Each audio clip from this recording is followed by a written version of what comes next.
और मैं आपको अपनी आयु नहीं बताऊंगा, नहीं तो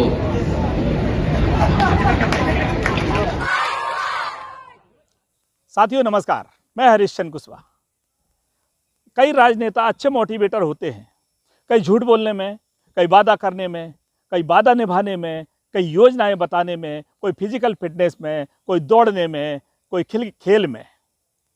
राजनेता जहां जरूरत पड़ती है अपना मोटिवेशन शुरू कर देते हैं। कई राजनेता अच्छे मोटिवेटर भी होते हैं और उनका मोटिवेशन लोगों के काम आता है। ये केंद्रीय मंत्री ज्योतिरादित्य सिंधिया हैं।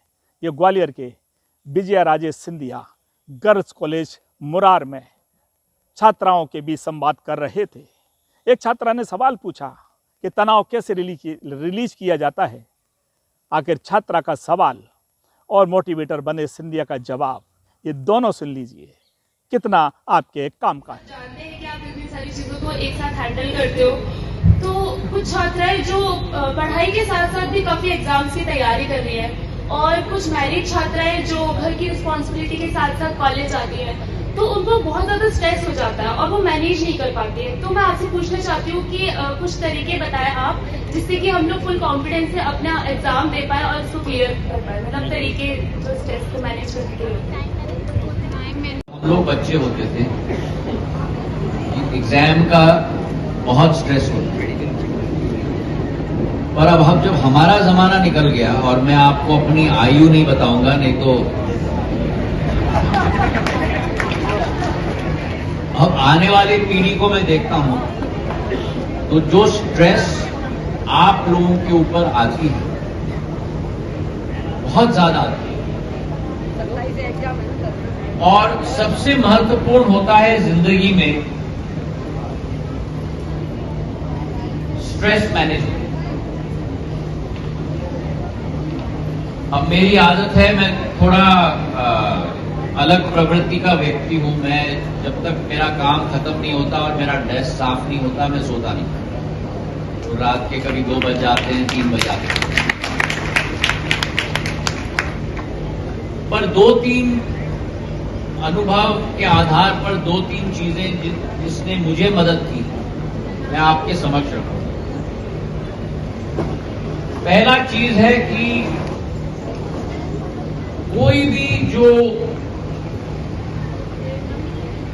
बहुत बड़ी चुनौती दिखती है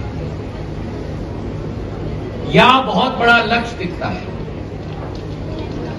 अगर उस बहुत बड़ी चुनौती या लक्ष्य को आप छोटे छोटे भाग में बांट दो, तो वो लक्ष्य की पूर्ति करना ज्यादा आसान होगा।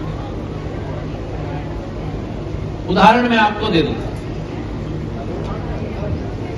जब मैं स्कूल में था, और अब न्यू एजुकेशन पॉलिसी के आधार पर बहुत परिवर्तन आया, पर हमारे जमाने में हम लोगों के केवल फाइनल्स होते थे, और आप कितने भी परिश्रम पूरे साल कर रहे हो, वो फाइनल ही तय करता था आपका ग्रेड क्या होने वाला है। अब रटो, पूरी रात जागो, फाइनल देना है, प्रेशर बहुत। पर सदैव मैंने ये देखा है, जब मैं विदेश में गया, मैं हार्वर्ड में गया, अगर साल भर आपने एक एक चैप्टर का अध्ययन अच्छे से किया हो, उस चैप्टर की नोट्स आपने बनाई हो, समय समय पर आपने रिवीजन किया हो, तो जब फाइनल आएगा तब आपका लोड बहुत घट जाएगा। तो अगर आप अपने सिस्टम में रेगुलर होंगे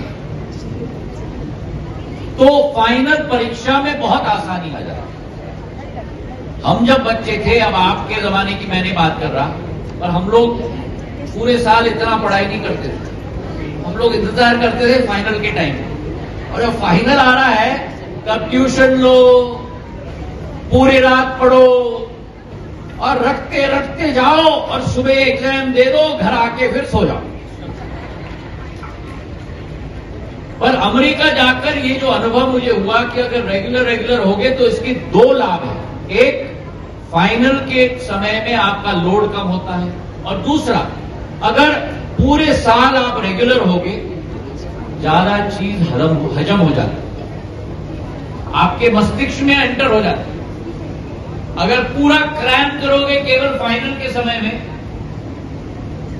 लिया अंदर डाला पेपर में, दिमाग से बाहर।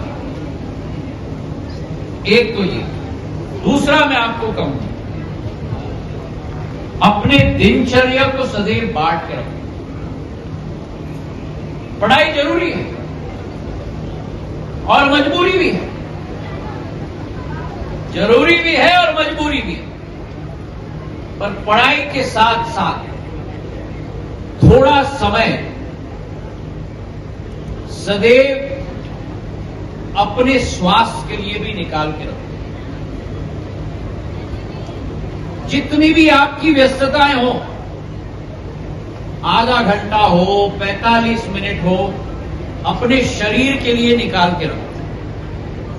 चाहे आप योग करो, या आप तैराकी कर रही हो, या आप कोई बैडमिंटन या सॉकर या क्रिकेट खेल रही हो, स्पोर्ट्स के लिए थोड़ा समय, आधा घंटा 45 मिनट रोज निकालना बहुत महत्वपूर्ण है। क्यों?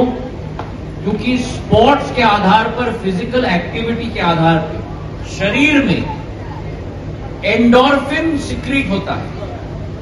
एंडोर्फिन को कहा जाता है हैप्पी हार्मोन, जो आपके शरीर को खुश करता है। तो वो हार्मोन को भी वाइटलाइज करना बहुत जरूरी है।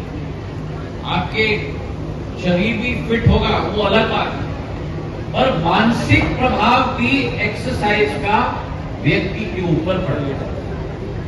क्यों? क्योंकि वो 45 मिनट में, आधे घंटे में कोई टेंशन की बात नहीं सोचता। अगर ट्रेडमिल पे हो तो कितने रफ्तार पे मैं भाग रहा हूं, अगर क्रिकेट के मैदान पे हो तो कितने रन बन रहे हैं, अगर सॉकर हो तो लेफ्ट आउट को पास करूं या राइट आउट को पास करूं, दिमाग अलग चीज पे चला जाता है। और तीसरी बात, खान पान का सदैव रेगुलर सिस्टम रखो।